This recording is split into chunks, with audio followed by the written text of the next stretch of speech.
Mes chers frères et sœurs, chers amis, bienvenue dans cette nouvelle vidéo qui nous réunit autour d'un sujet d'une grande profondeur. Aujourd'hui, nous allons assister à un moment de dialogue, de partage et d'ouverture autour d'un passage extraordinaire du Coran, la sourate Mariam. Cette rencontre nous permettra d'explorer ensemble les regards croisés de l'islam et du christianisme dans une atmosphère de respect, de fraternité et d'amour de la vérité.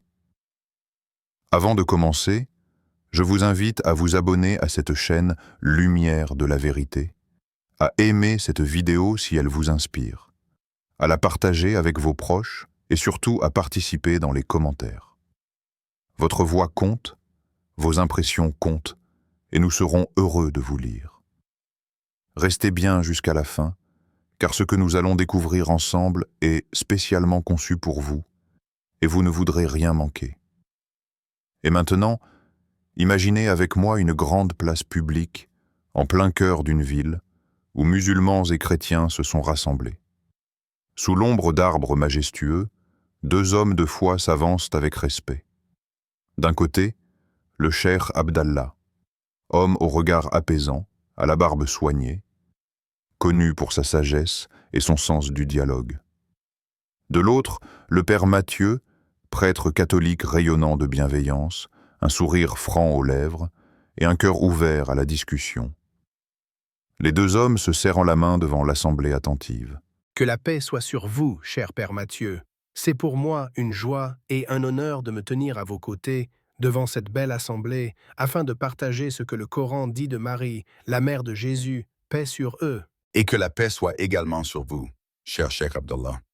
Je ressens la même joie, car nous parlons aujourd'hui d'une femme que nous aimons profondément, que nous respectons et que nous vénérons dans nos deux traditions. Marie ou Myriam est pour nous un modèle de foi et de pureté. Je suis heureux d'apprendre comment l'islam la met en valeur.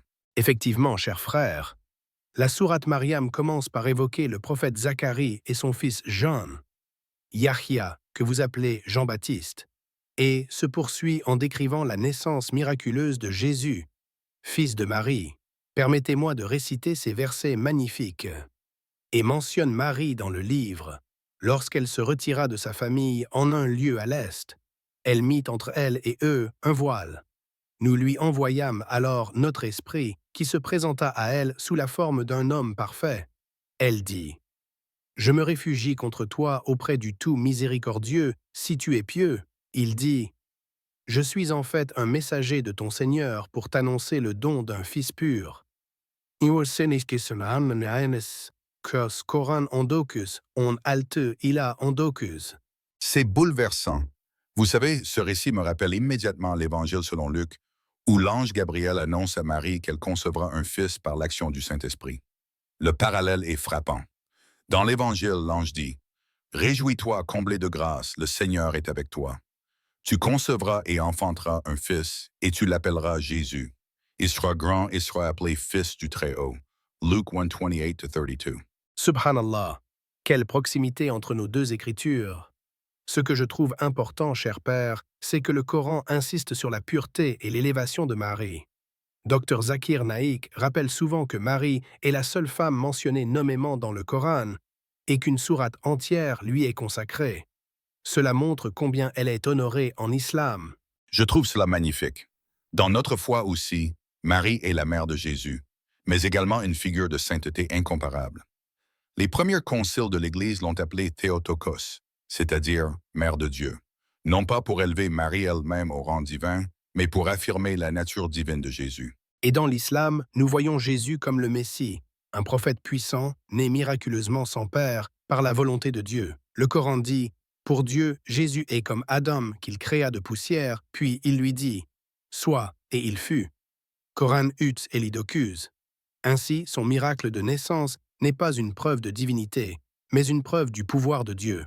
C'est une perspective intéressante, Cheikh Abdallah. Dans notre théologie, la naissance virginale souligne justement la mission unique de Jésus. Mais voyez-vous, je suis touché par le fait que nous partageons cette croyance en sa naissance miraculeuse. C'est déjà un terrain commun très précieux. Exactement, Père Matthieu. Si nous parvenons à nous concentrer sur ce que nous partageons, comme l'amour pour Marie et le respect pour Jésus, alors nos communautés trouveront plus de paix. Oui, et regardez cette assemblée. Je vois des visages musulmans et chrétiens émus d'entendre cela. Peut-être qu'en écoutant les paroles sacrées des uns et des autres, ils sentiront que nous ne sommes pas des étrangers, mais des frères qui cherchent la vérité, chacun avec son chemin. Très bien dit. Et comme le rappelle Dr Zakir Naik dans certains de ses dialogues, si un chrétien lit le Coran sans préjugés, il retrouvera beaucoup de vérités qu'il connaît déjà dans sa propre Bible. Et si un musulman lit l'Évangile avec respect, il sera frappé de voir combien d'enseignements de Jésus rejoignent ce que le Coran met en avant. L'amour du prochain, la prière, le jeûne, la miséricorde. Alors, Père Mathieu, pourquoi ne pas continuer ensemble à explorer d'autres versets de la sourate Mariam pour voir jusqu'où ce dialogue peut nous conduire? Dans la sourate Mariam, après l'annonce de l'ange à Marie, nous lisons que lorsqu'elle enfanta Jésus, elle fut accablée et chercha refuge sous un palmier.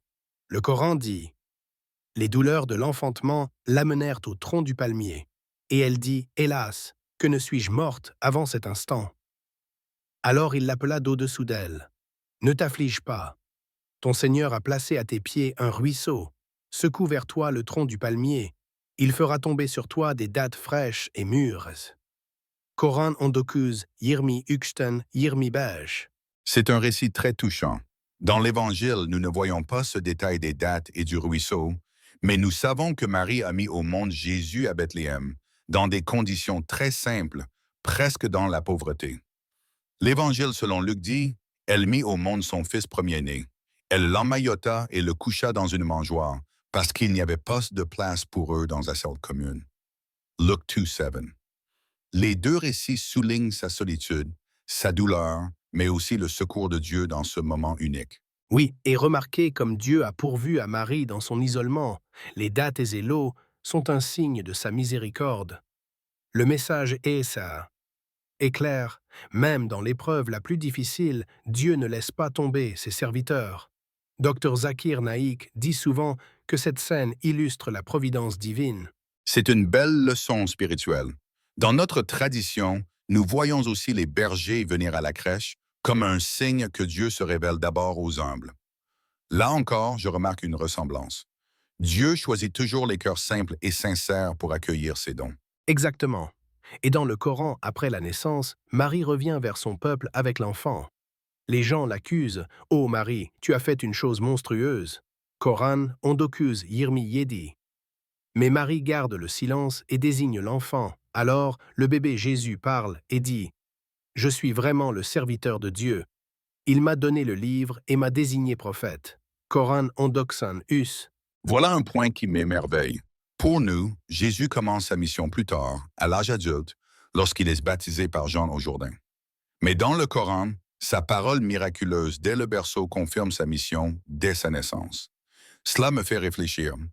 Dans les deux traditions, Jésus est présenté comme quelqu'un qui ne ressemble à aucun autre. C'est vrai. Sa naissance est miraculeuse. Sa parole est miraculeuse. Sa vie est miraculeuse. Pour nous musulmans, cela ne fait pas de lui un Dieu, mais bien le signe de la grandeur de Dieu. Le Coran appelle Jésus un signe pour les mondes. Coran 21:91.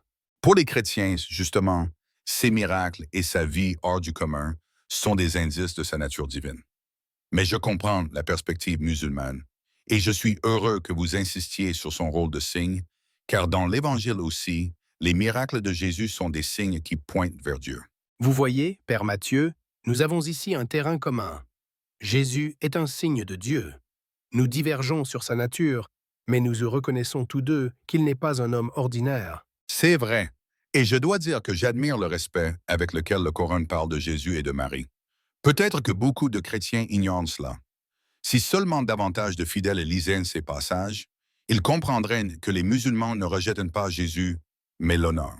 C'est un point très important. Comme le répète Dr Zakir Naik, aucun musulman n'est musulman s'il ne croit pas en Jésus. Mais nous le croyons comme prophète, messager et Messie, non comme Dieu ou Fils de Dieu. Je comprends, et je vous remercie de cette précision. Vous savez, dans l'histoire, nos traditions se sont souvent opposées sur cette question de la nature de Jésus. Mais peut-être que nous pouvons aussi apprendre à mettre en lumière ce que nous partageons. sa naissance miraculeuse, son rôle de Messie, sa mission auprès des hommes et surtout sa capacité à montrer Dieu. Absolument. Et le Coran continue en rappelant que Jésus a été un modèle de piété et d'obéissance. Il dit « Il m'a recommandé la prière et la zakat tant que je vivrai, la bonté envers ma mère, et il ne m'a pas fait arrogant ni malheureux. » Coran en 99 bir ila 32. N'est-ce pas une belle description? C'est splendide. Cela rejoint ce que nous lisons dans l'Évangile de Luc, où Jésus, encore adolescent, est présenté comme grandissant en sagesse, en taille et en grâce devant Dieu et devant les hommes. Luc 2,52. Dans les deux traditions, il est l'exemple du fils obéissant, du serviteur fidèle. Oui, et ce sont des valeurs universelles. La prière, la charité, le respect des parents. Qui pourrait rejeter cela? Personne, bien sûr. Et c'est justement là que nos traditions peuvent se rejoindre pour éduquer nos sociétés. Si nous mettions en avant ces valeurs partagées, au lieu de nos divergences, nous pourrions bâtir davantage de fraternité. Vous avez raison. Et permettez-moi de rappeler un autre verset de la sourate Mariam où Dieu parle de Jésus et dit « Voilà Jésus, fils de Marie, parole de vérité au sujet de laquelle il doute. » Coran en 99. Une parole de vérité. Voilà une expression qui résonne fort. Dans l'Évangile de Jean, Jésus dit de lui-même « Je suis le chemin, la vérité et la vie ». Jean 14,6. Là encore, les mots diffèrent, mais l'idée est puissante. Jésus incarne une vérité qui interpelle l'humanité. Et nous voyons que cette vérité est l'œuvre de Dieu. Le Coran conclut en affirmant que Dieu n'a pas pris d'enfant, qu'il est unique et tout-puissant, Coran 19:35. Pour nous, c'est le rappel fondamental du monothéisme pur. Je comprends. Et même si notre théologie affirme autre chose, je reconnais que le souci de l'unicité de Dieu est aussi au cœur de notre foi. Le premier commandement de la Bible est clair. Écoute Israël, le Seigneur notre Dieu est l'unique Seigneur. Tu aimeras le Seigneur ton Dieu de tout ton cœur, de toute ton âme et de toute ta force. Deutéronome 6:4-5. Voilà, cher Père Matthieu, nous divergeons sur certains points, mais nous partageons l'essentiel. Il n'y a qu'un seul Dieu digne d'adoration. Et cela, cher Abdallah, c'est une base solide pour que nous puissions dialoguer, marcher ensemble et inviter nos communautés à la paix et à la justice. Alhamdulillah, je crois que ces échanges, en présence de cette assemblée, montrent que la lumière de la vérité brille plus fort lorsque nous la cherchons avec sincérité. Je suis d'accord, et je crois que Marie, cette femme bénie que nous honorons tous deux, serait heureuse de voir ses enfants chercher la paix plutôt que la division. Chers amis, nous arrivons à la fin de ce moment d'échange. Que de richesse dans les paroles de nos deux invités. Nous avons entendu le récit du Coran et celui de la Bible. Nous avons vu comment Marie est honorée, comment Jésus est reconnu comme signe, comme prophète, comme Messie, et surtout comme témoin de la puissance de Dieu. Nous avons découvert des valeurs partagées. La pureté, l'obéissance, la prière, la charité, le respect des parents, et la foi en un Dieu unique qui guide l'humanité. Nous avons aussi entendu les divergences. L'islam insiste sur le monothéisme absolu et la prophétie de Jésus. Le christianisme met en avant sa nature divine et son rôle de sauveur. Mais à travers ces différences, un fil rouge demeure. La recherche de la vérité, l'amour de Dieu et le désir de marcher dans sa lumière. Chers amis, avant de nous quitter, nous voulons conclure avec une prière. Une prière dans la tradition islamique, puis une prière dans la tradition chrétienne. Nous vous invitons à vous joindre à nous, chacun dans son cœur, selon sa foi, car la prière est un langage universel qui nous rapproche tous de Dieu. Bismillahir-Rahmanir-Rahim. Ô Allah, toi qui as choisi Marie parmi toutes les femmes, toi qui as fait naître Jésus par un miracle de ton pouvoir, fais descendre sur nous ta miséricorde. Guide-nous vers la vérité, éloigne de nous la haine et les divisions, et accorde à nos cœurs la paix. Ya Allah, fais de nous des serviteurs sincères qui prient comme Jésus priait, qui obéissent comme Marie obéissait et qui aiment comme tes prophètes aimaient. Rabbana atina fi dunya hasana wa fil akhirati hasana wa kina adaban nar. Amin. Dieu Tout-Puissant et plein de bonté, nous t'élevons nos voix. Nous te remercions pour Marie, humble servante, et pour Jésus, ton envoyé. Nous t'offrons nos vies et nous t'implorons d'unir nos cœurs dans l'amour et la justice. Seigneur, fais que nous soyons des artisans de paix, que nous respections la foi de chacun et que nous marchions dans la lumière de ton évangile et de ta vérité. Par le Christ, notre Seigneur. Amen. Merci à tous d'avoir partagé ce moment avec nous. Si ces paroles ont touché votre cœur, rejoignez-nous dans cette mission de dialogue et de paix. Abonnez-vous dès maintenant à Lumière de la Vérité.